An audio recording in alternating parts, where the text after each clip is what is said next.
Comenzamos entonces. Brevemente entonces el tema que vamos a ver, tratando de asociar algunas cuestiones que tienen que ver con el pensamiento clásico de los griegos, asociarlas con cuestiones que se debaten actualmente en el marco de la filosofía jurídico-penal, particularmente, de la filosofía del derecho en general y de la filosofía jurídico-penal en particular. Vamos a comenzar entonces con la apología de Sócrates, que es el primer texto al cual vamos a referirnos. Y antes de ir puntualmente al proceso de Sócrates, vamos a tratar de ubicarnos en lo que es, de una forma muy breve, ubicarnos en el contexto histórico-político en el cual transcurre la vida de Sócrates y particularmente su muerte. Sócrates nació en el año, o alrededor del año 470 a.C. Y este siglo, que es el siglo V a.C., es conocido como el siglo, saben ustedes, de Pericles. Es el tiempo en el cual Atenas llega a constituirse en la principal metrópoli intelectual de la antigüedad, y también es el tiempo en el cual, bajo el gobierno de Pericles, Atenas también es una potencia política, y justamente es Pericles el que de algún modo lleva a Atenas a el desastre que significó para la propia polis la guerra del Peloponeso. Atenas cae derrotada a manos de Esparta, y a partir de ese momento, luego de la derrota, se instaura un gobierno, que es el gobierno de los 30 tiranos, que está integrado principalmente por espartanos. Es una oligarquía que somete a un régimen sangriento a Atenas. En 403 se restaura la democracia. Trasíbulo quien restaura la democracia, y ese régimen es el que somete a juicio a Sócrates, y en definitiva, en el marco de ese juicio, cuando Sócrates es condenado finalmente a muerte. Este tiempo es el tiempo en el cual se abandona el pensamiento cosmológico. Los primeros filósofos griegos que se habían encargado del tema del principio de todas las cosas, la problemática del arqué. Es un periodo, se inicia, que los autores denominan antropológico, en la medida que el centro de reflexión filosófica pasa a estar constituido por el hombre y la ciudad, los temas de la convivencia humana. Y también es el tiempo en el cual aparecen los sofistas, cuestión que es importante mínimamente hacer alusión, porque Sócrates finalmente es acusado, va a ser acusado de un delito en el cual en alguna medida es confundido con ciertas prácticas atribuibles por el partido conservador que gobernaba por entonces Atenas hacia el tiempo en el cual Trasíbulo restaura la democracia. Es confundido porque no se distinguía externamente la enseñanza socrática, andaba por las calles, dialogando con la gente, no se distinguía de lo que era el método, la práctica que utilizaban los sofistas. Claramente el método de Sócrates es muy distinto a mayor. Los sofistas, puede ser una breve precisión terminológica en cuanto el término en un comienzo designa a todo aquel que es hábil, que posee destreza para enseñar algún tipo de arte o de ciencia. Luego pasa a ser el maestro de filosofía, de retórica, hasta que con Platón y Jenofonte, que es otro discípulo de Sócrates, que también escribe una apología de Sócrates, pasa entonces el término sofista a designar lo que ha llegado quizás hasta nuestros días como alguien que es un prestidigitador intelectual, alguien que tiende a engañar, un embaucador. Y no fueron los sofistas, como bien los autores, los corruptores originarios de la mentalidad ateniense. Ya Atenas había perdido de algún modo las viejas costumbres que habían hecho su grandeza. Contra ese amodorramiento, al modo de Atenas, lucha Sócrates en las calles. Y los sofistas sí vinieron a dar justificación intelectual quizás a ciertas prácticas que estaban arraigadas en el espíritu del pueblo. Pero no fueron los que corrompieron las costumbres tradicionales de la sociedad ateniense. Sucede que los sofistas enseñaron gramática, introdujeron las prácticas del lenguaje en la enseñanza, Y lo que se les reprocha no es el uso quizás de lección de la retórica, sino propiamente la dialéctica. La dialéctica por aquel tiempo, ¿no? En aquel entonces y antes que la dialéctica pasara a tener significado, nosotros asociamos inmediatamente quizá con Hegel y con el propio Marx, la dialéctica era el arte de encontrar los argumentos para defender una causa. Y lo que hacían los sofistas era aplicar la dialéctica que triunfaran las malas causas. Pagaban los jóvenes atenienses para aprender los métodos de hacer prevalecer, porque se defendían así las cuestiones en el ágora y también en los tribunales, para aprender el arte de hacer prevalecer una mala causa sobre la buena causa. De este tiempo también nos interesa introducir otro dato que viene fuerte en los sofistas, que es la oposición entre lo que es la convención y la naturaleza.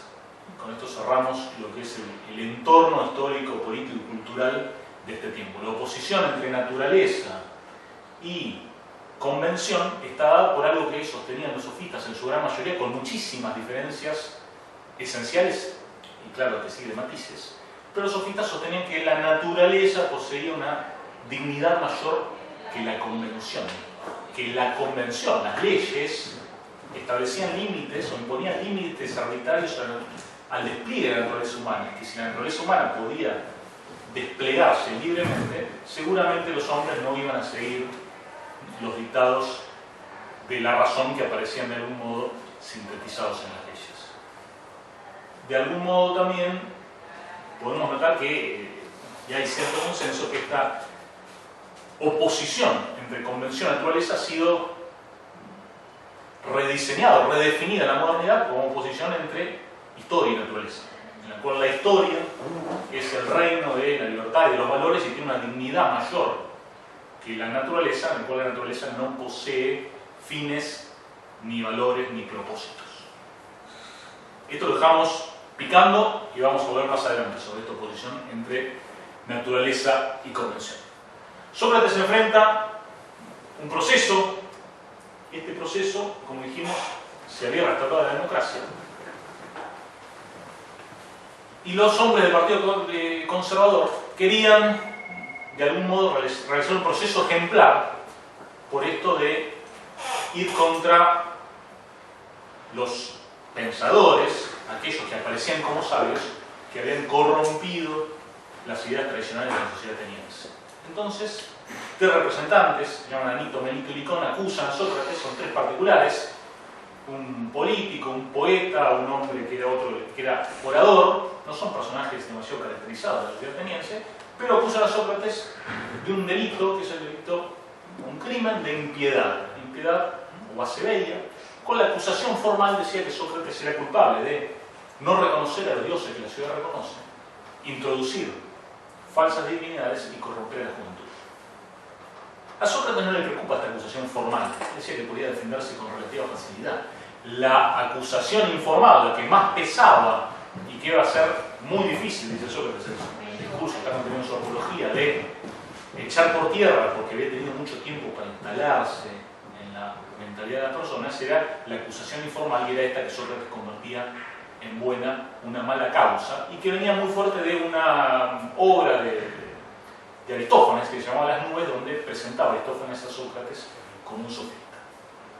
Entonces, al ser una acusación de impiedad, intervenía un funcionario, el arconte rey, una cuestión religiosa, que se limitaba a registrar la litis. Sócrates no reconoce, obviamente, este crimen, y remitía el caso al Tribunal de los Eliastas. El Tribunal de los Eliastas estaba integrado por más de 500 miembros, y en un día decidía sobre la suerte de la acusación, sobre la suerte del imputado, iba a ser acusado o absuelto, un tribunal en el cual las oportunidades que iba a tener Sócrates era de interrogar a algunos de los acusadores, y por lo demás luego tenía que rezar su alegato, y votaban los miembros del Tribunal de los Eliastas, dado que la deliberación entre un jurado constituido por más de 500 personas obviamente era una práctica imposible. Sócrates comparece al juicio. Los acusadores fueron los primeros sorprendidos. ¿Por qué? Porque la ciudad, la polis, Atenas, se satisfacía con la condenación del imputado en rebeldía. A la fuga habían apelado antes a Anaxágoras, y más tarde se iba a apelar a Aristóteles. Sócrates comparece como el más ateniense de los atenienses, dispuesto a enfrentar la acusación. Interroga a uno de los acusadores y, después de formular los alegatos en los cuales enfatiza que no ha sido ciertamente él que toda la vida se había ocupado de promover la virtud entre los jóvenes atenienses, no había sido el que había corrompido a los jóvenes, que la acusación en esto flaqueaba de una enorme ligereza, y de Sócrates, porque ciertamente a los que no le importaba la educación de la juventud y de los jóvenes, a los acusadores, perdón.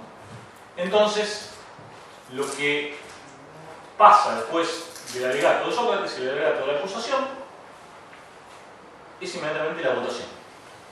Por 281 votos contra 275, Sócrates es hallado culpable. Y ahí debía estimar la pena. La acusación pedía la pena de muerte y le daba la posibilidad, tenía la posibilidad del acusado de estimar su propia pena. Podría caber el destierro o una pena de multa. Los amigos de Sócrates hacen una especie de colecta, porque Sócrates no tenía muchas monedas para pagar, pero hacen una especie de vaquita entre los amigos, se lo ofrecen, pero sucede que Sócrates toma la palabra y le dice que la recompensa que él merece, cuál es la recompensa que él merece, ya que él había dado a conocer todo lo bueno que había podido indagar durante sus años de vida. Sócrates tenía 70 años por entonces, y jamás se había ocupado de lo que se estaban ocupando toda la gente por aquel entonces, que eran los honores, las riquezas, el cuidado de los negocios. Que su recompensa tenía que ser alojado en el Británio, que era un lugar donde, una especie de asilo donde los grandes competidores, los Juegos Olímpicos, los senadores, terminaban así sus días sostenidos por el erario de Atenas. Sucede entonces que vuelve a producirse la votación, esto indudablemente no cayó muy bien en el jurado, y por muchos votos más entonces Sócrates es condenado a la pena. Pasan 30 días, y estamos llegando al primer punto en el cual vamos a colocar el énfasis. Pasan 30 días porque no podía ser ejecutada ninguna sentencia hasta el momento que no volviera a Atenas un barco que todos los años los atenienses enviaban a Delos. Una mañana, muy temprana mañana, la prisión donde estaba guardando Sócrates, cautelado, que llegara el momento en que se ejecutara la sentencia de muerte, llega Critón. Critón es un discípulo menor de Sócrates y le propone a Sócrates, en medio de una gran conmoción, porque era el día que el maestro iba a morir, le propone que se diera la fuga. Tenés que irte. Las posibilidades todavía están intactas, una fuga va a ser exitosa, pero es hoy, porque mañana va a ser tarde. Va a llegar el barco y se va a ejecutar la sentencia. Entonces Sócrates, como primer criterio de discernimiento, va a decir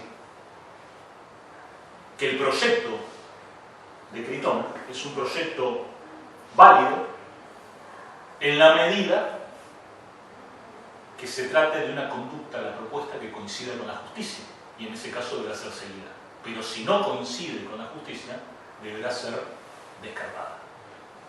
Entonces, la respuesta que a partir de aquí elabora Sócrates es una respuesta o cuya premisa mayor sería: nunca debe cometerse injusticia, ni siquiera por vía de reciprocidad.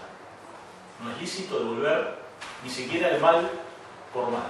Aunque nos hayan hecho daño, no es lícito responder a la injusticia con otro comportamiento.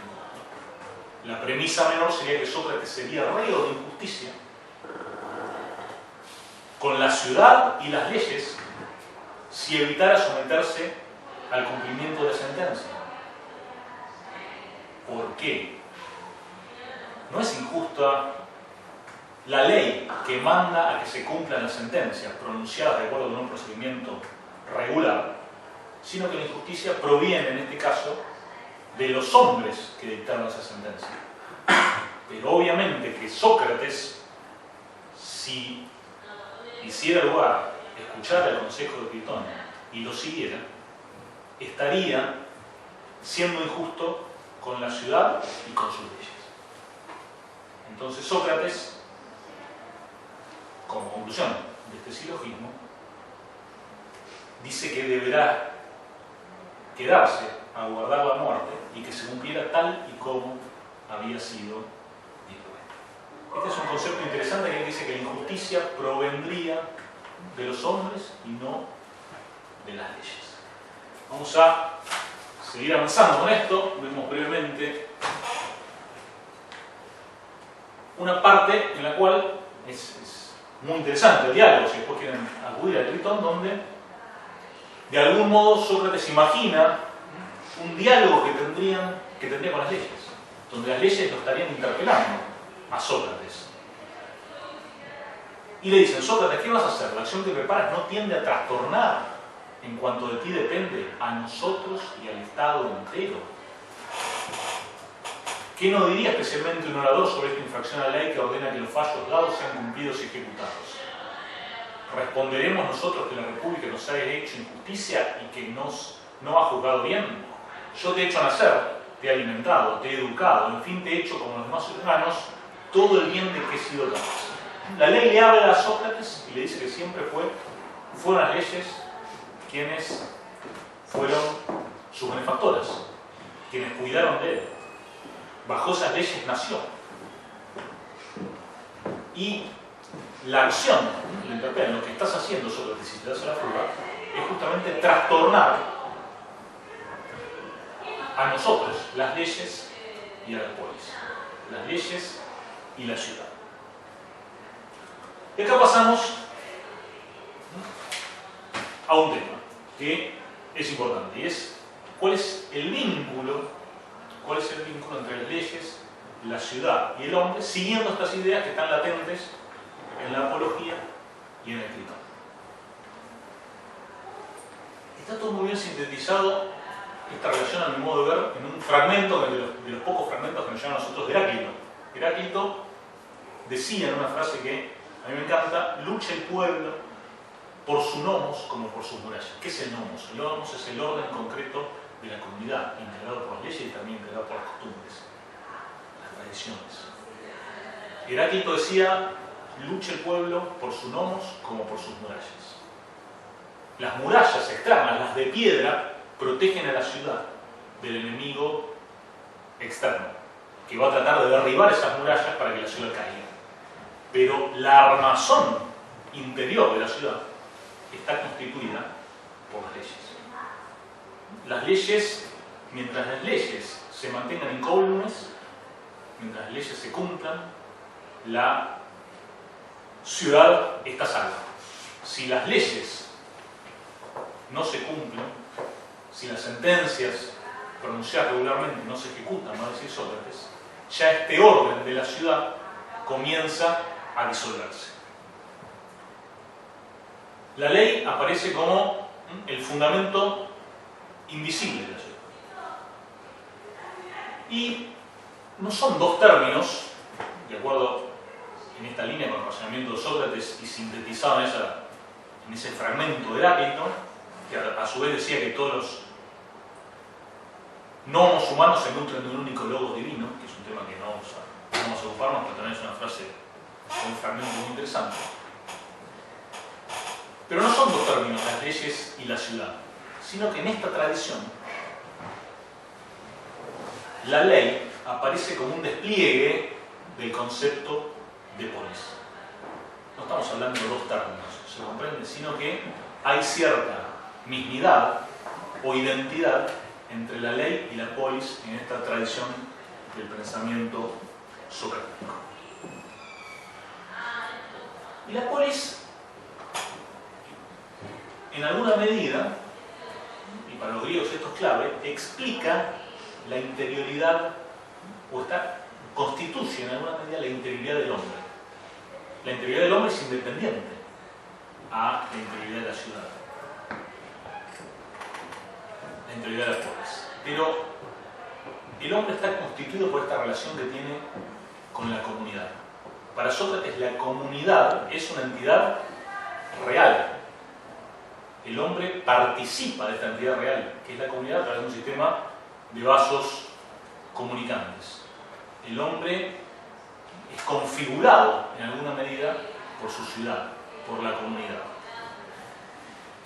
La comunidad, y en esto, a sugerencia de Enrique, vamos a seguir un poco el precioso libro de Armando Borati, Diálogo, Comunidad y Fundamento, que releía a raíz de una sugerencia de Enrique, un librito precioso, la verdad, en la cual nos dice que este pensamiento de Sócrates lo tenemos que confrontar con dos ideas, obviamente, que son modernas. La idea de que la comunidad no es, digamos, una abstracción, no es la abstracción que plantea, o que viene el planteamiento del nominalismo, en la cual solamente son como una serie de el nombre para designar un conjunto de individualidades que no tiene una existencia en sí.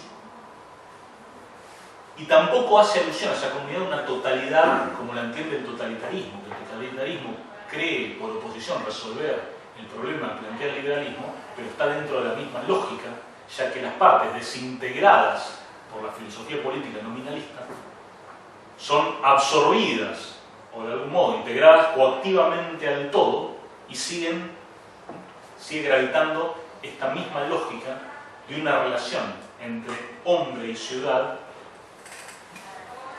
que aparecen primeramente disociados, no recíprocamente influidos, no el ser del hombre de algún modo configurado por la comunidad, sino que aparecen separados. Por eso cuando Platón se plantea la reforma del hombre y del Estado, cuando Platón no está pensando en dos cosas. Platón está pensando en una, que es la misma. Reformar el Estado y reformar al hombre no son dos tareas distintas. Porque cuando Platón hace un retiro, los discípulos de Platón se van a Mégara, una ciudad que está en las afueras de Atenas, y Platón llega a una conclusión. Y la conclusión es que no se trataba de cambiar la forma de gobierno, porque bajo cualquier forma de gobierno, Sócrates hubiese sido condenado a muerte. Porque había que reformar algo más profundo, lo que había que reformar era el alma del hombre ateniense, en el cual habían anidado ciertas nociones que no dependían de algún modo primariamente de la constitución política, sino que la reforma del hombre era absolutamente la misma que la reforma del Estado. Y por eso emprende una tarea que está focalizada sobre todo, digamos, la República, pero es un tratado de política, es un tratado de realidad donde la educación ocupa el lugar primordial. Entonces, volvemos a ese texto de Gritón donde las leyes lo interrogan a Sócrates. Las leyes lo interrogan a Sócrates, ¿y qué le van a decir? Le van a decir que lo que estaba haciendo Sócrates hacia de la fuga era de algún modo trastornar. Y acá creo que acierta muchísimo Borati cuando llama la atención que acá, como describen muchos autores, hay un contrato entre los hombres y las leyes. Pero no estamos hablando de un contrato entre hombres al modo de un contrato social, como hipótesis, sino que estamos hablando de un contrato de hecho entre el hombre y las leyes. Porque el hombre permanece en la ciudad y al permanecer en la ciudad acepta someterse a las leyes de esa ciudad. Y obviamente que si el hombre puede rescindir el contrato yéndose a otra ciudad, también es cierto que puede violar el contrato. El contrato lo puede violar tratando de cambiar en forma violenta el orden de la ciudad, convirtiéndose en un revolucionario, dice por aquí, pero también lo puede violar, procurando alcanzar sus fines particulares a través de conductas delictivas, es decir, contra el orden público, contra el orden de la sociedad. Es un modo en el cual se viola el contrato, alcanzar sus fines particulares contra el orden público. Entonces acá vamos a ingresar en lo que sería la primera indagación acerca de una cuestión que está en discusión el por hoy en el ámbito del derecho penal. Y esta cuestión es la cuestión de la relación que hay entre lo público y lo privado como partes integrales de la noción de delito. Podemos convenir que en todo delito hay una lesión a la víctima concreta, salvo algunos específicos delitos que son delitos contra el orden público, contra la seguridad pública, como son la tenencia o la aportación de un arma de fuego, son delitos en los cuales no aparece una víctima individual de carne y hueso, ¿de acuerdo? Pero la mayoría de los delitos es una víctima particular.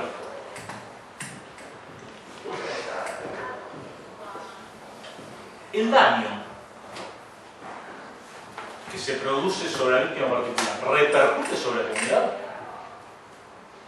Originalmente, ¿a quién pertenece el conflicto que suscita el delito? Hay un conflicto que es de pertenencia a la víctima particular y en alguna medida esa víctima particular puede disponer de la solución de ese conflicto, o en todos los delitos gravita fuertemente el interés público, si se quiere en la línea con el pensamiento de Sócrates y con una larga tradición que sostiene que en todo delito, de algún modo, se ponen en crisis los fundamentos esenciales, los fundamentos primarios o básicos de la convivencia, y que el delito también es una acción que colisiona con el bien común. ¿Se entiende cuál es la disyuntiva, básicamente? Es decir, sabemos que en los delitos, o si lo queremos enfocar de otra perspectiva, hay una víctima, que los autores hablan de una víctima actual. ¿Quién es la víctima actual? El que sufre el robo.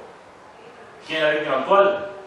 El que sufre lesiones, el que sufre las amenazas. La víctima actual puede ser la víctima actual del homicidio. Y la víctima actual en ese caso es tanto la persona que fallece como los familiares. Pero, ¿hay una víctima potencial en los delitos? En alguna medida, el delito coloca en crisis la seguridad que el Estado garantiza. ¿Todos se sienten potencialmente víctimas de delitos? De acuerdo con el enfoque que le vamos a dar, o que le demos a esta cuestión, de acuerdo con el enfoque que le demos a esta cuestión, va a haber consecuencias prácticas muy importantes de cómo se configura el proceso penal. Pero hay una noción que es una noción importante que habla de la presencia del interés público en el delito. ¿Cuál es la noción? La noción del bien jurídico protegido. Los delitos, cualquier manual de derecho penal dice que afectan bienes jurídicos protegidos o tutelados por el Estado. A ese bien jurídico protegido o tutelado, ¿cuáles son? La vida, la integridad física, el honor, la propiedad, la seguridad común, la fe pública, el orden público, la integridad sexual. Esos bienes jurídicos protegidos como aspectos del bien común son de algún modo atacados por quien comete un delito que ataca a una víctima en particular muchas veces, pero con repercusión sobre el todo comunitario, con repercusión sobre la comunidad. Esto es un dato, pareciera que es un dato de la experiencia y no podemos negarlo. Sin embargo, es un dato que es puesto en crisis, que hoy por hoy ha sido puesto en crisis. ¿Por qué? Con alguna razón se dice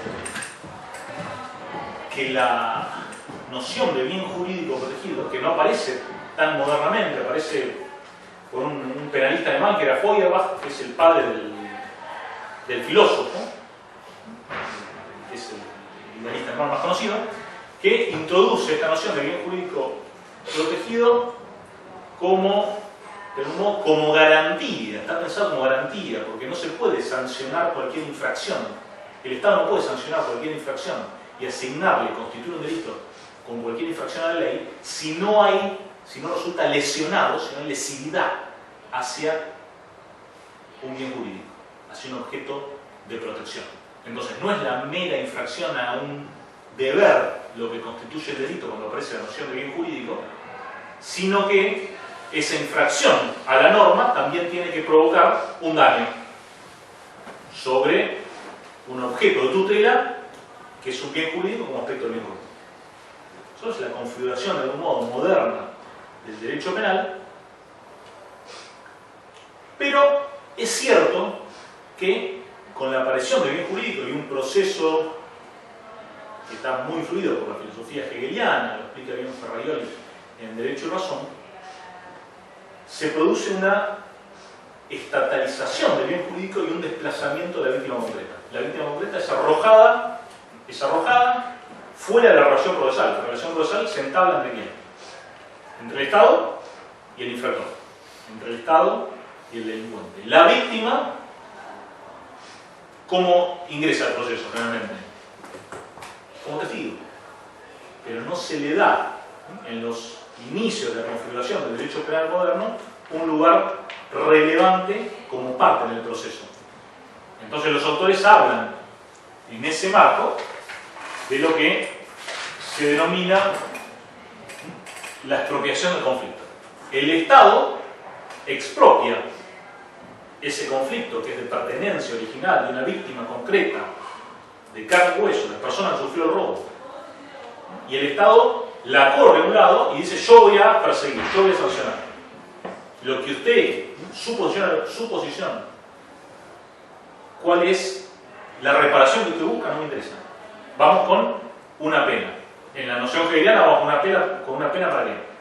Una pena que, de algún modo, el sentido que tiene es restablecer el imperio de la ley, donde si el delito aparece negando la ley, la pena aparece negando el delito, y en concepciones modernas que tiene Hegel con el pensamiento de Gunther Jacobs, dice, lo que está haciendo la pena en definitiva es estabilizar normativamente a la sociedad en un ejercicio de confianza en que la norma que el delincuente defraudó con su comportamiento contrario a la norma tenga confianza que la norma está vigente.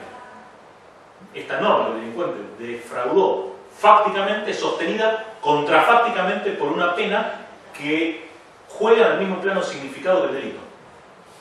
Para devolver confianza, por eso todas estas corrientes modernas ponen énfasis en la prevención general positiva. ¿Qué es la prevención general positiva? ¿Cuál es el concepto de prevención general positiva? Reafirmar los valores sociales en juego. El fin del derecho penal es que todos sepamos que la norma está vigente pese a que hay una persona que defraudó la norma saliéndose de algún modo del contrato social. No tal que fue eso. Entonces, la relación procesal queda entablada entre el Estado y el delincuente. La víctima un margen.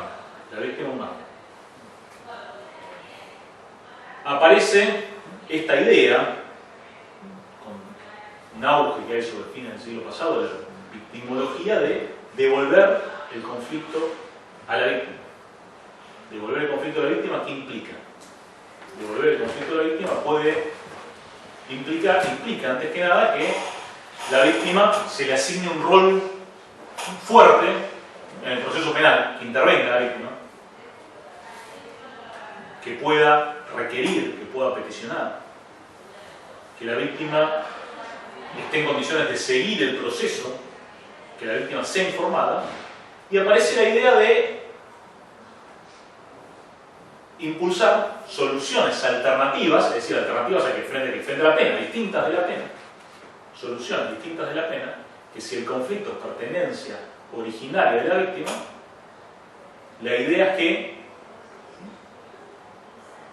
la reparación, con mayor o menor amplitud de muchos autores y legislaciones, dicen que la reparación puede sustituir a la pena en algunos casos. ¿De qué tipo de reparación estamos hablando? Básicamente, ¿de qué tipo de reparación estamos hablando? Estamos hablando de una reparación, puede ser pecuniaria, pero también puede ser un pedido de disculpas, puede ser el sometimiento a un tratamiento, puede ser hasta la adopción de determinadas medidas que tiendan a evitar nuevos conflictos. Esto al menos admite dos modelos en juego, porque esto puede estar pensado, y ya nos vamos a conectar en el próximo tema que vamos a ver, puede estar pensado desde la deslegitimación de la potestad punitiva del Estado, y ahora vamos a meternos con aquella flecha, o en el marco de los fines tradicionales del derecho penal. ¿Qué quiere decir? Pensar la reparación no como un nuevo fin del derecho penal, sino la reparación como una forma de cumplir los fines tradicionales del derecho penal. Es decir, ¿cuál sería la idea? Cuando hablamos de reparación, ¿qué estamos hablando? Estamos hablando de método alternativo de resolución de conflictos al interior del derecho penal. ¿Qué estamos hablando? Mediación penal, conciliación penal. Concretamente estamos hablando de eso, que está vigente en gran parte de las legislaciones modernas. Nosotros, está vigente con el tema del Código Penal, Procesal Penal de Nación, que no se implementó, pero sí hay una normativa en el Código Penal de fondo que habilita hoy por hoy la conciliación como forma de extinción de la acción penal. Está vigente en la provincia de Buenos Aires una ley que es la 13433, que es la ley de mediación penal, y en muchas provincias y en la ciudad autónoma también. Delitos en los cuales, si hay un acuerdo reparatorio entre víctima e imputado, el proceso concluye, finaliza, con extinción o no de la acción penal, tiene sus particularidades en cada jurisdicción, pero esto puede pensarse en el marco de los fines tradicionales del derecho penal. ¿Qué quiere decir si lo pensamos en el marco de los fines tradicionales del derecho penal? Que se piensa como un modo de cumplir con esos fines, de prevención general y de prevención especial. Ahora, ¿cómo funciona esto? A mayor presencia del interés público,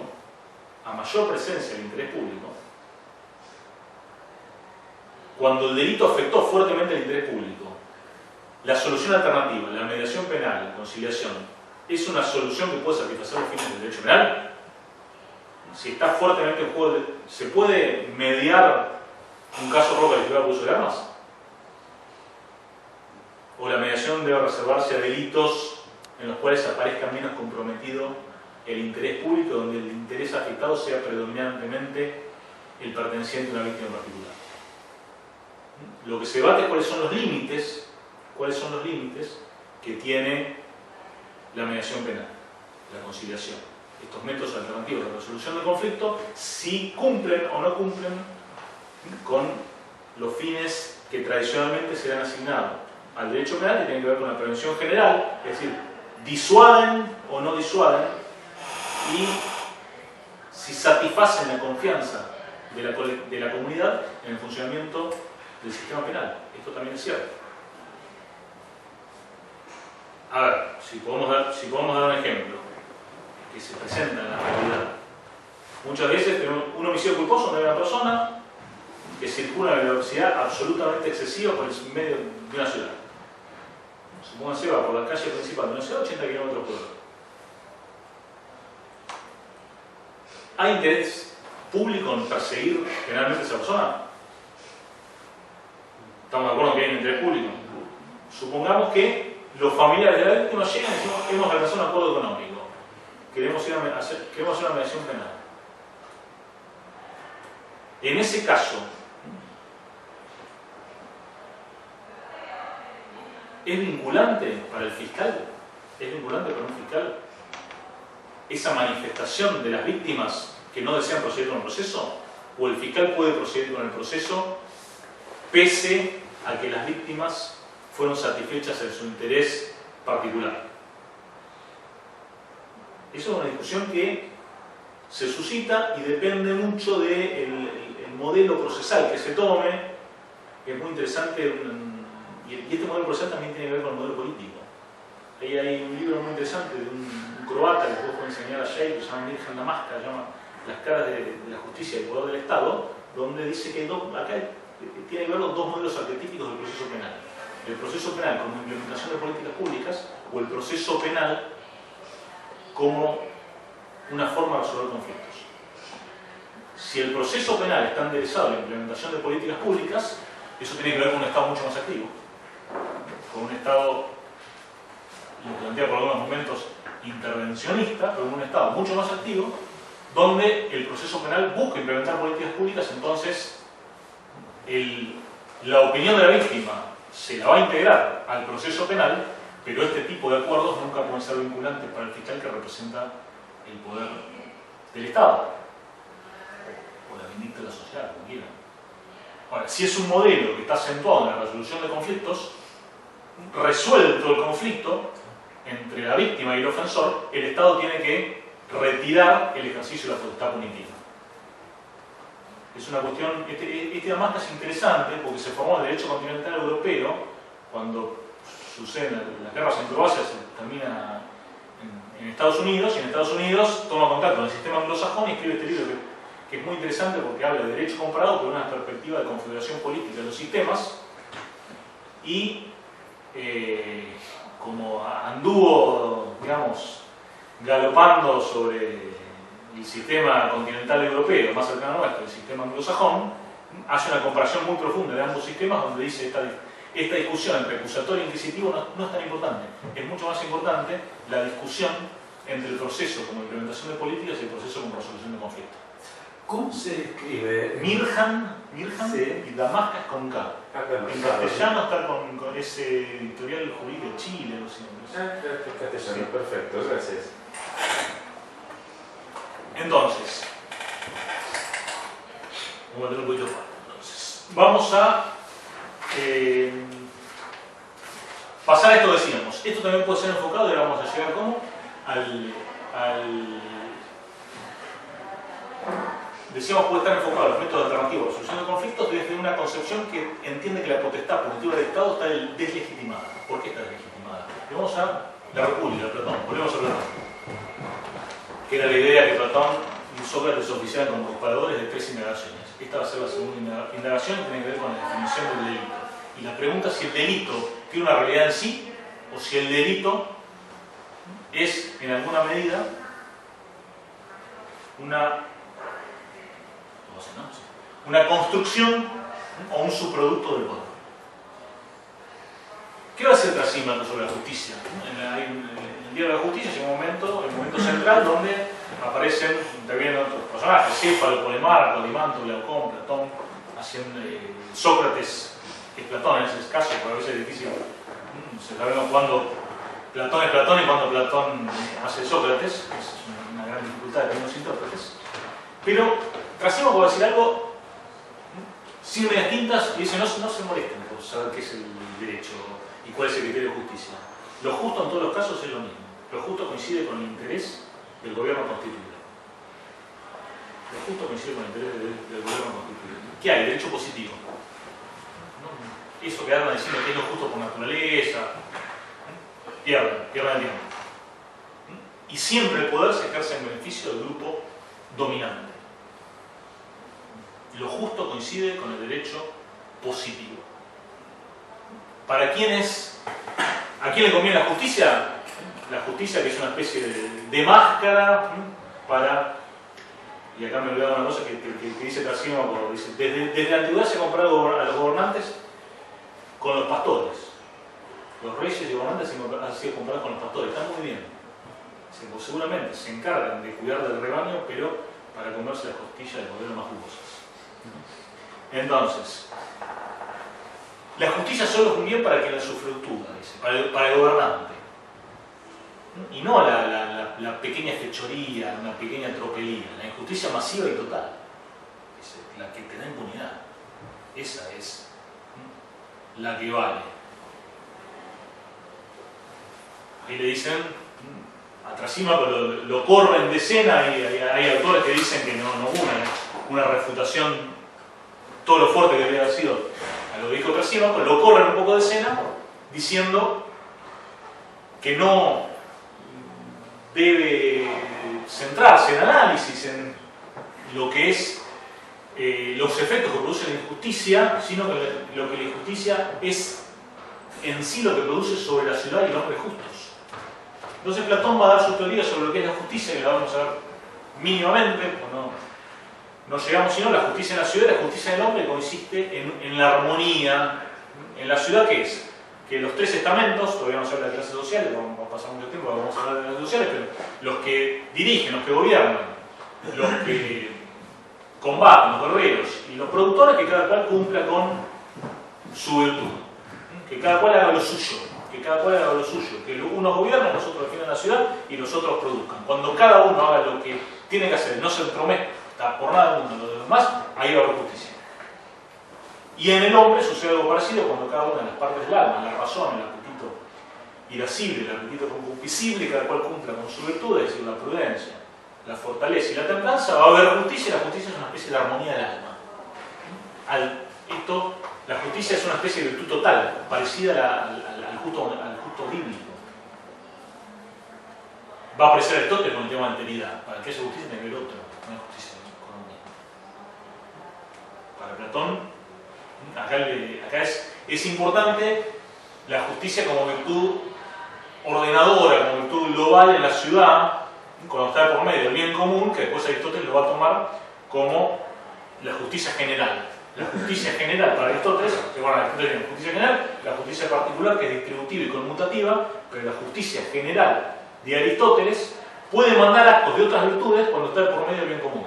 Por ejemplo, que el centinela, dice Aristóteles, no se emborrache. Eso pertenece a la justicia, porque está por medio del bien común, pertenece a otra virtud, que es la sobriedad o la templanza.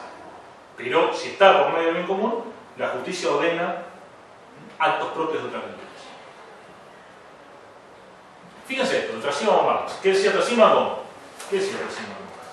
Los justos intereses del gobierno constituido, dirigiéndose en el manifiesto comunista, dirigiéndose a la burguesía, hablando del derecho de los burgueses, Marx va a decir, vuestras ideas mismas son producto de las relaciones de producción y propiedad de la burguesa, como vuestro derecho no es sino la voluntad de vuestra clase erigida en ley.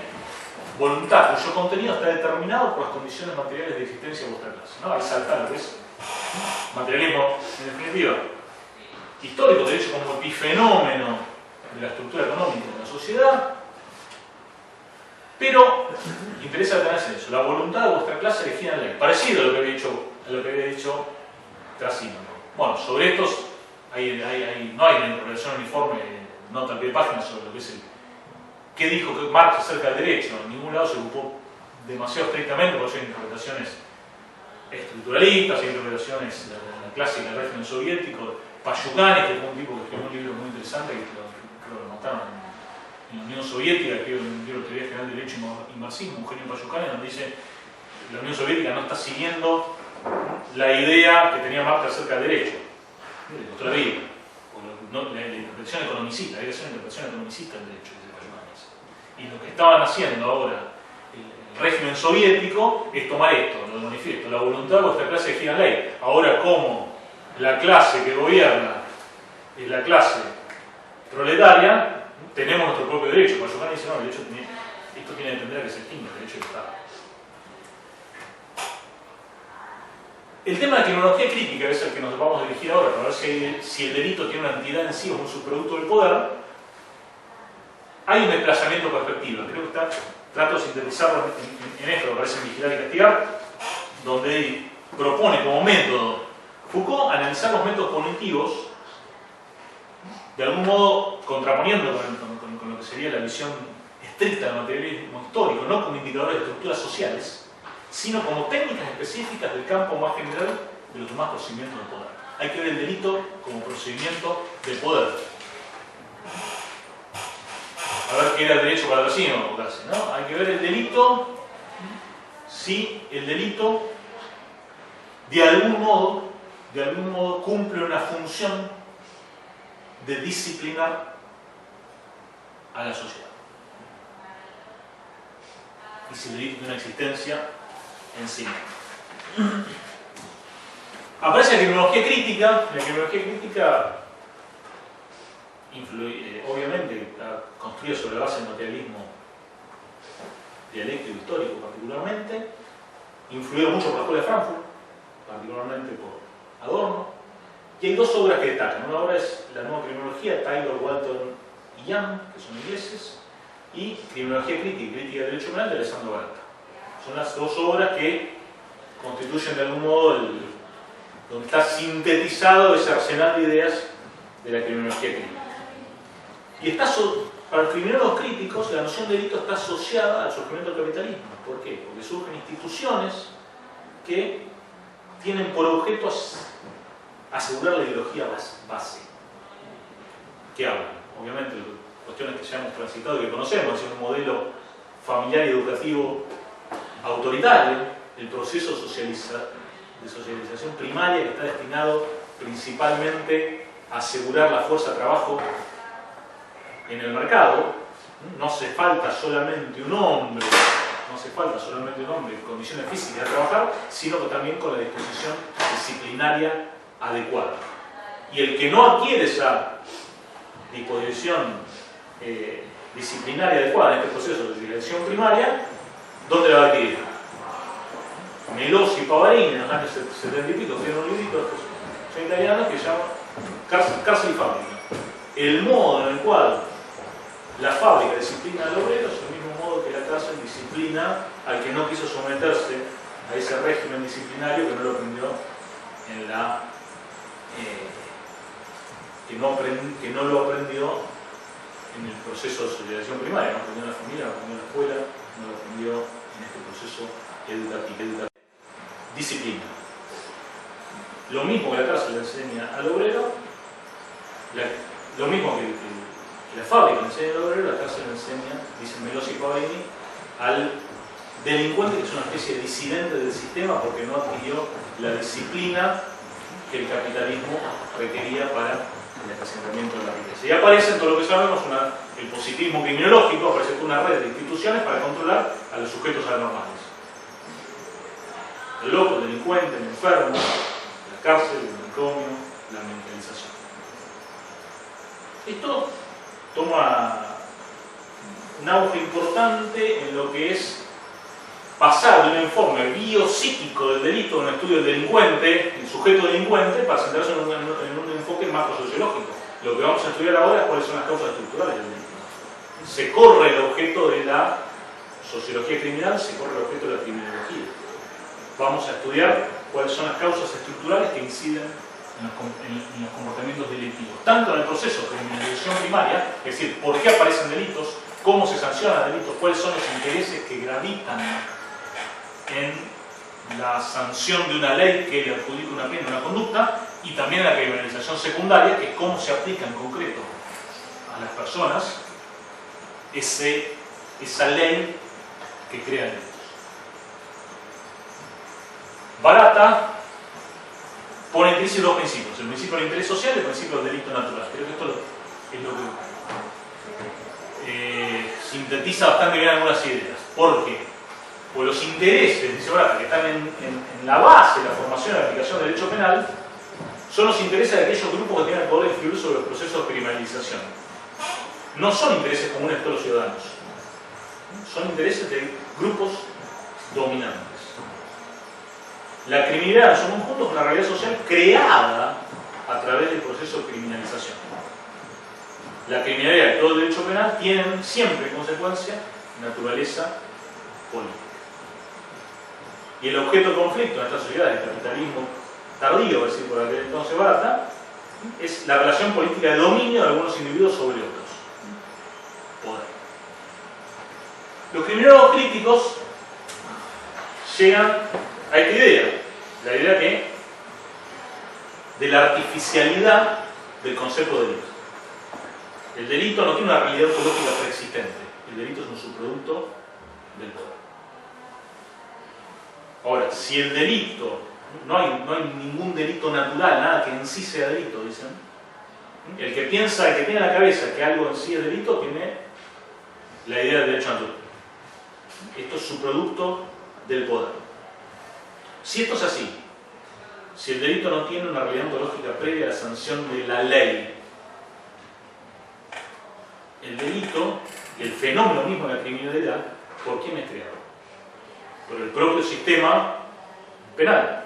Entonces, de la criminología crítica, ¿a qué conclusión a dónde vamos a dar el salto? Si el sistema penal crea el delito, si el sistema penal es criminógeno, ¿qué hay que hacer con el sistema penal? Abolir. Por la criminología crítica se llega a la idea de abolicionismo. Sustituirlo, prescindir del sistema penal, prescindir de la pena y sustituirla por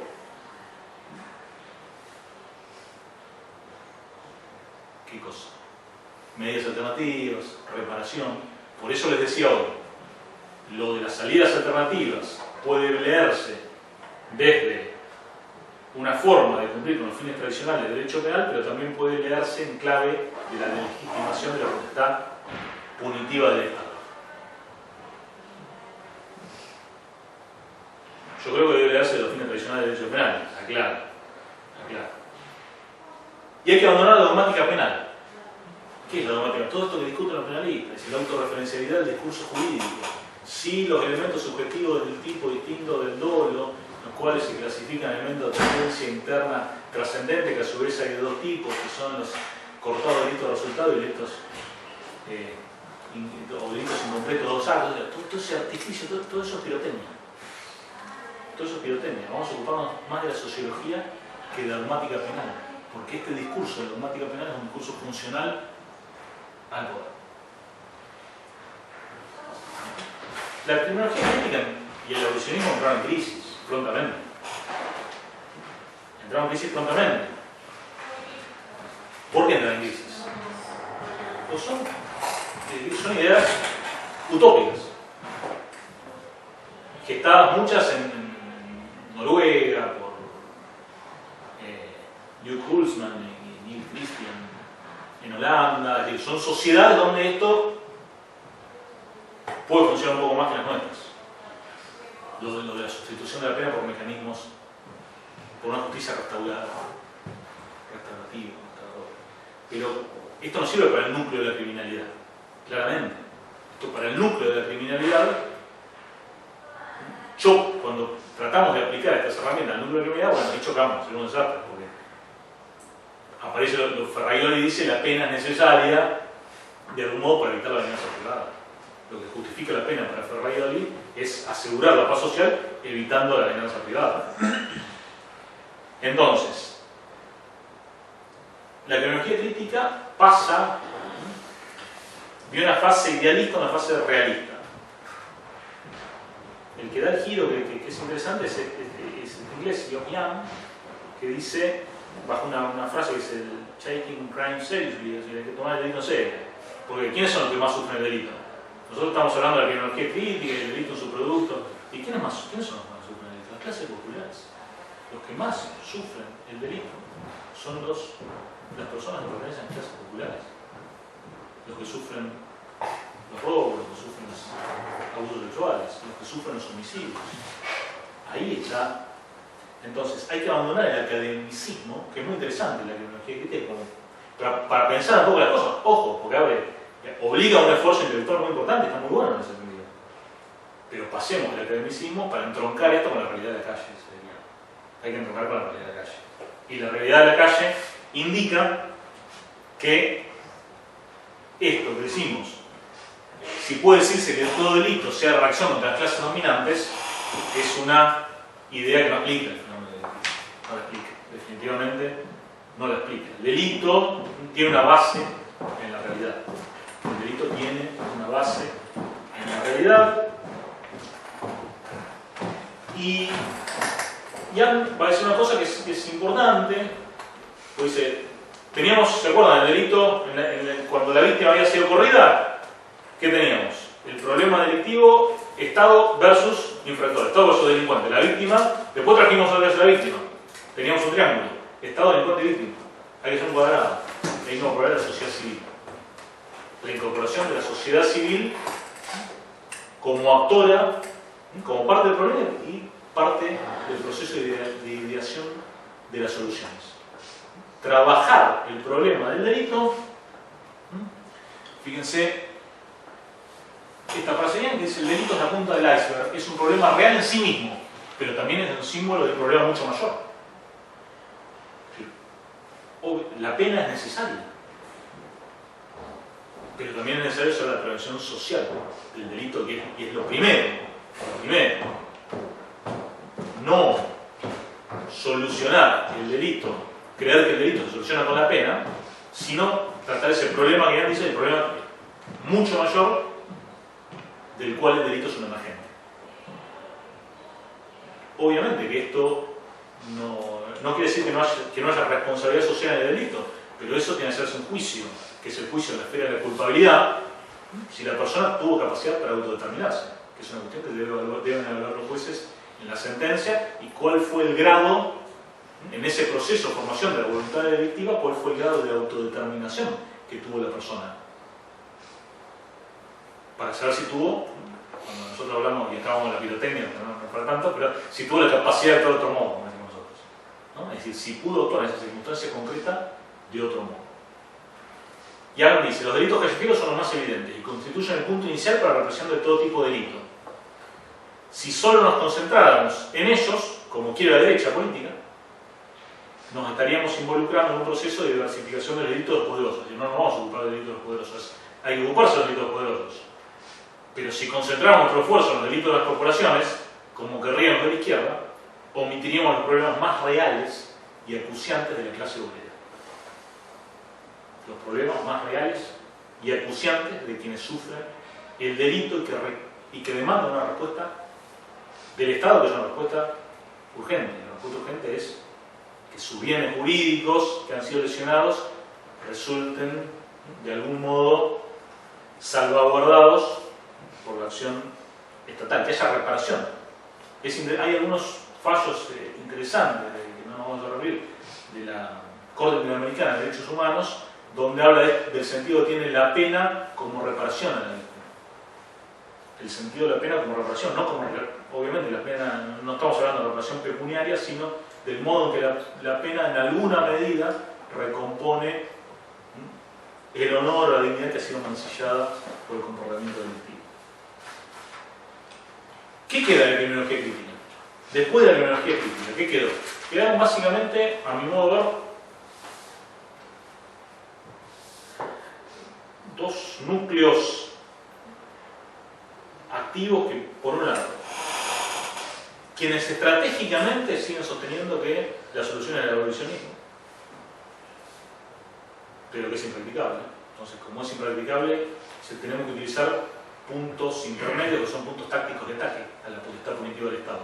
Seguimos creyendo que la potestad punitiva del Estado está deslegitimada y hay que hacer puntos tácticos de ataque. ¿Cuáles son estos puntos tácticos de ataque?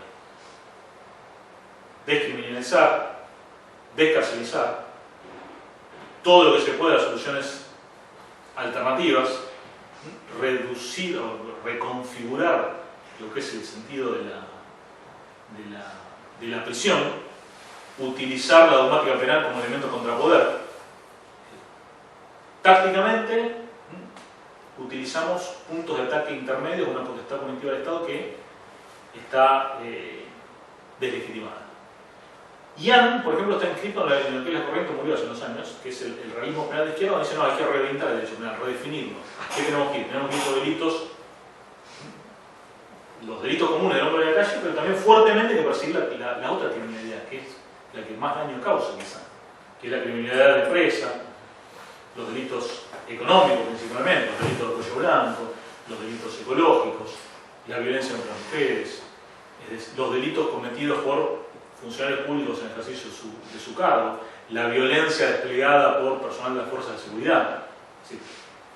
Vamos a ir a hacer foco en eso, dice el realismo penal de izquierda. Y más o menos es un debate que está superado en, si se quiere, en muchos lugares. Nosotros todavía estamos enfrascados en este debate. No salimos completamente de lo que nos dejó la criminología crítica. Lo que la criminología crítica dejó. Que es un movimiento que uno puede estar en desacuerdo. Yo particularmente estoy con los lineamientos esenciales, estoy en desacuerdo, pero eso no quita que concomitantemente nos haya hecho reflexionar muchísimo y haya traído soluciones o propuestas que son valiosas.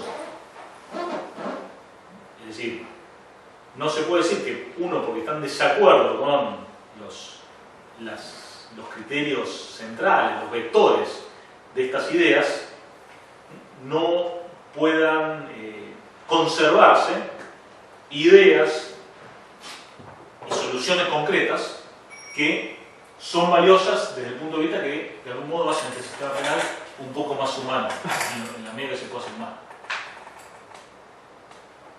¿Y qué hacemos con la pena? Y vamos con el último tema, o la tercera indagación. Hemos hecho un pantallazo general para temas que dan para mucho. Vamos a una pequeña indagación sobre Platón y el fin de la pena. Esto ya está en otra obra, Las leyes, que es una obra de la vejez de Platón.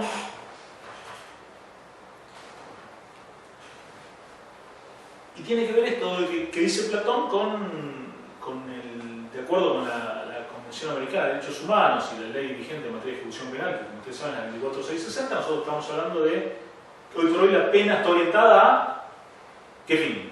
La integración social, la resocialización, las ideologías que los primeros críticos dicen, la ideología resocializar, rehabilitar, reinsertar, ¿no? La ideología Pero el fin que persigue la pena a la luz de los instrumentos normativos vigentes es este.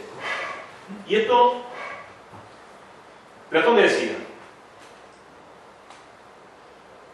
obviamente que el legislador quiere que los fines de las leyes se realicen. Para realizar los fines de la ley necesita disponer de medios. Obviamente que todos quisiéramos que el medio por antonomasia para que la ley cumpliera sus fines fuera la persuasión.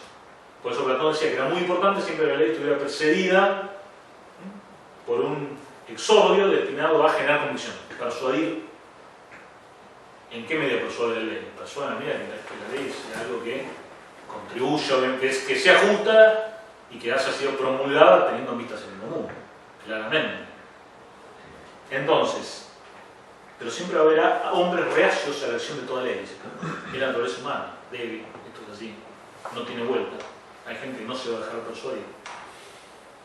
Y para esa gente necesitamos las sanciones. Las sanciones son medios, dice Platón, para el aseguramiento de la eficacia de la ley. Entre los griegos se da común también la sanción que en este proceso de... Nosotros decimos sanción, carácter negativo de pena, ¿verdad? La sanción premial. Griegos, romanos y más acá en el tiempo se consigue también la sanción como premio por el cumplimiento de la ley. Estímulos para cumplir con la ley. Hoy todo es, de algún modo, consecuencias negativas que apareja la violación de la ley.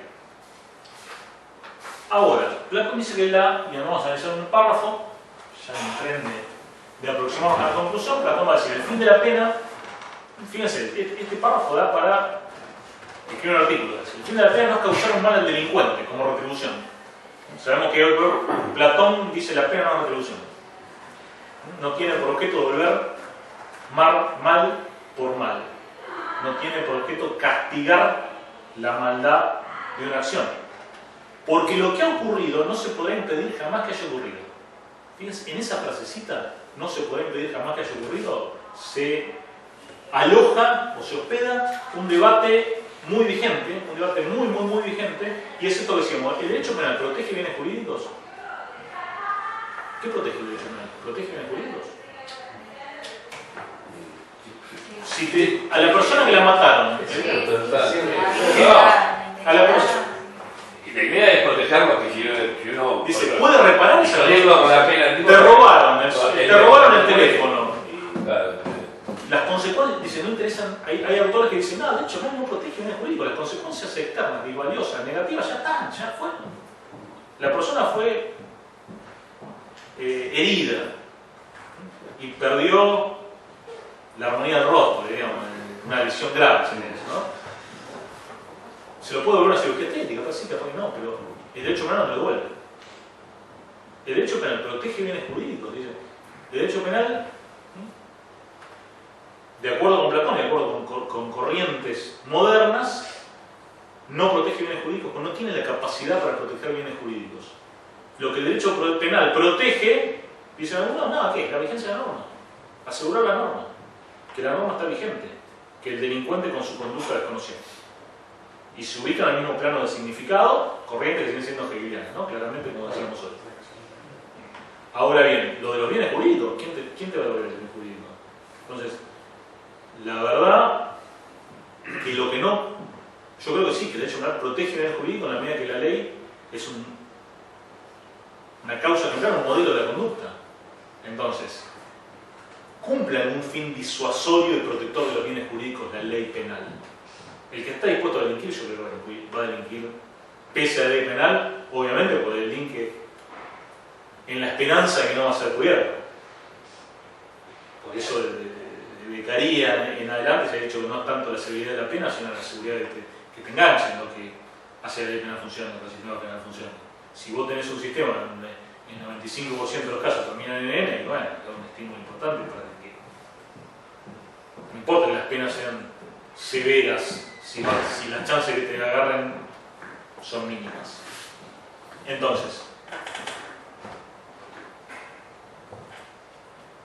no se puede impedir jamás que haya ocurrido, sino ser mejor o menos perverso, hacer mejor o menos perverso el que ha sufrido la pena. Fin medicinal de la pena. ¿Pero por qué tiene un fin medicinal? Fíjense, su fin es la curación de la injusticia. Acá Platón cae preso de algo que nosotros dijimos que acá le estaba pifiando. ¿Qué le estaba pifiando? ¿Qué es la justicia para Platón? La armonía del alma. Entonces, ¿el delito qué es? El delito es una manifestación de la enfermedad del alma. Hoy por hoy, ¿qué diríamos? ¿Qué está haciendo Platón? Derecho penal de autor. O sea, nosotros tenemos un derecho penal constitucionalmente que es un derecho penal de acto. ¿Qué es un derecho penal de acto? Lo que es punible son hechos exteriorizados en el mundo sensible, que han ocurrido en la realidad. Ahora, para quien defiende el derecho penal de autor, ¿qué es el delito? El delito es un síntoma de una personalidad desviada. Entonces, el remedio tiene que aplicarse sobre la personalidad. Esto no es ni siquiera constitucional en nosotros.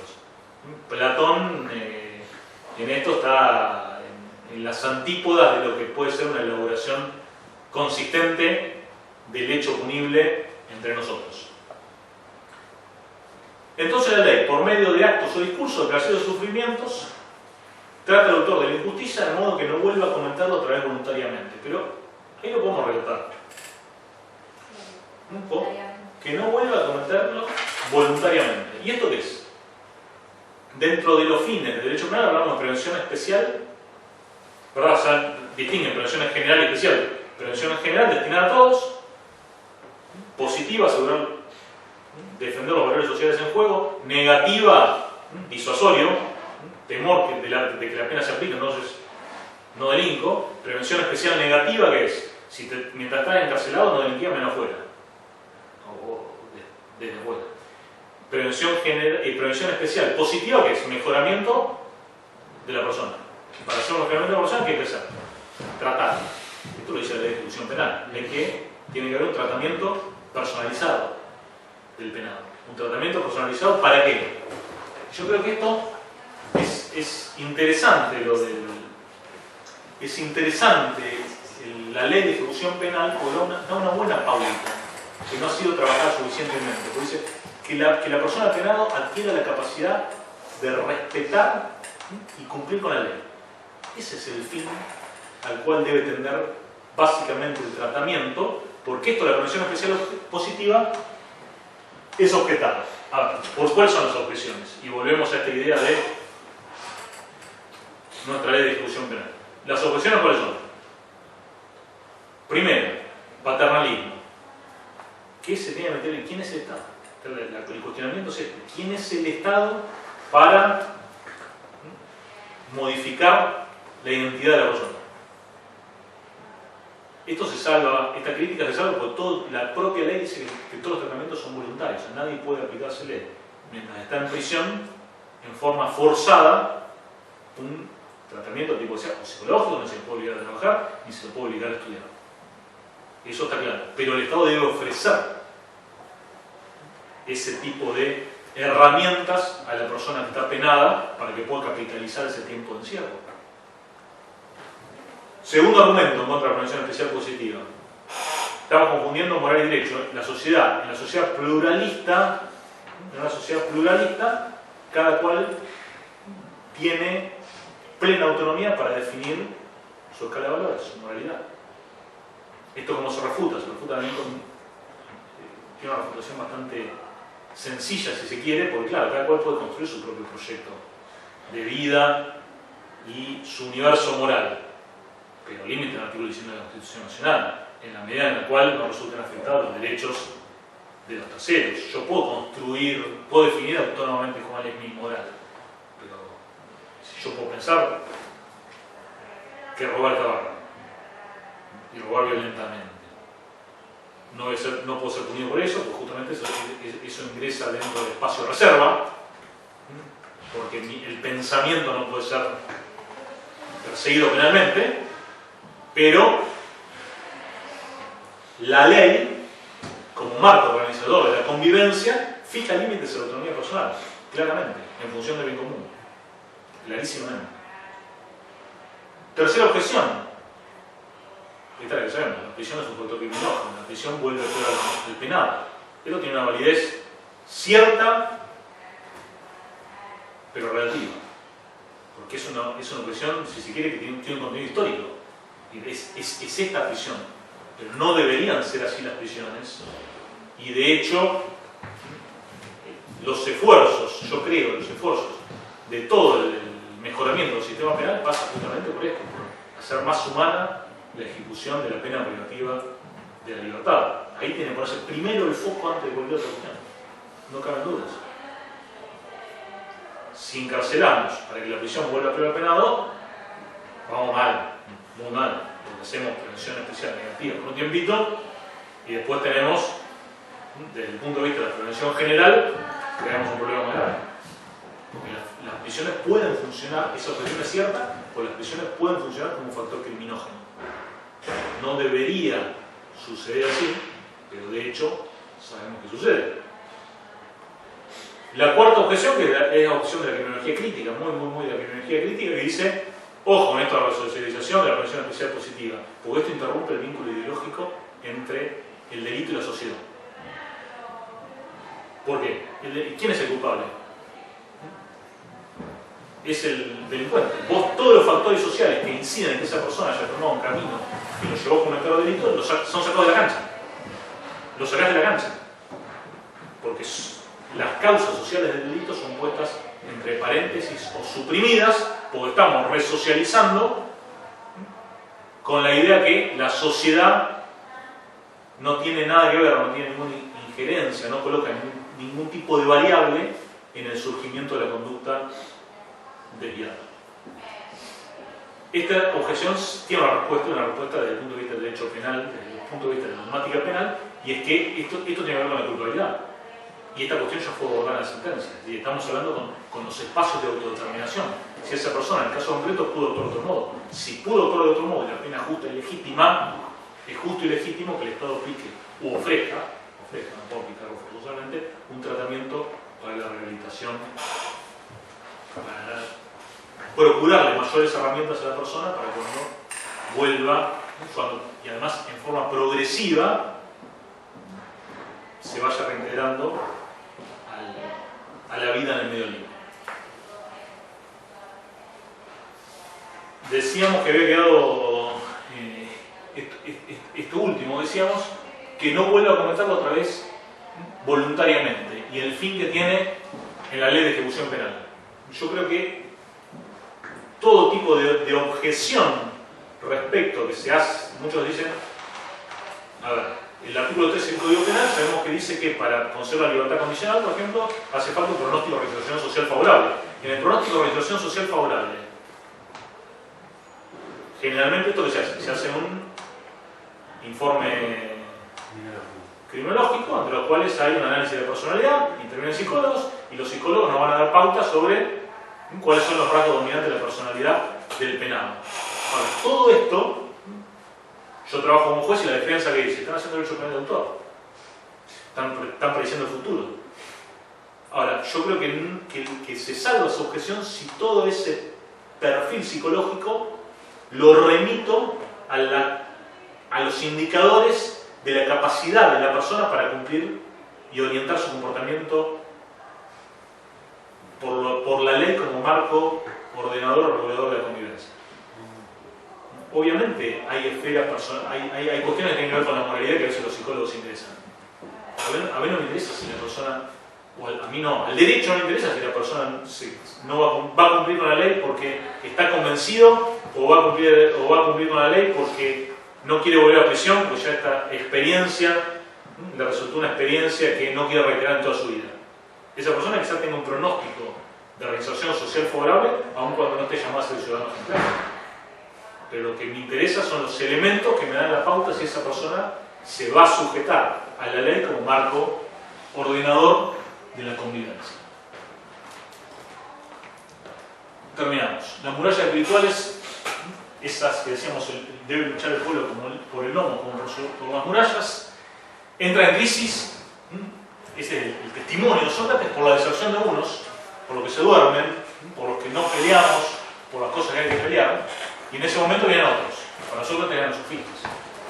La acción de otros que disuelven la armonía de la convivencia, que luchan contra la paz, que no tienen nada que perder. Por defección de unos, ingresan otros. Sócrates le opuso a los dos. Primero, que se despertaran uno, ¿no? Dicen, cuentan que Sócrates andaba por la plaza de Atenas, a plena luz del día, con una linterna, decía, busca un hombre, ¿no? Eso también es cosa que... O sea, digo que el pueblo está bien, Dios. Sí. La vida de los... ¿Cómo es? Vida de filósofos ilustres. Sí, hay millones de anécdotas que son se lo afanan. Y también demostrando que la justicia existe y que el cumplimiento de la ley vale la pena. Cerramos con una frase de Sócrates. Yo espero haber cumplido con una parte de la frase, que no se hayan dormido, pero Sócrates dijo que los dioses me pusieron sobre la ciudad como altábana sobre el caballo para que no se duerma ni se amodore.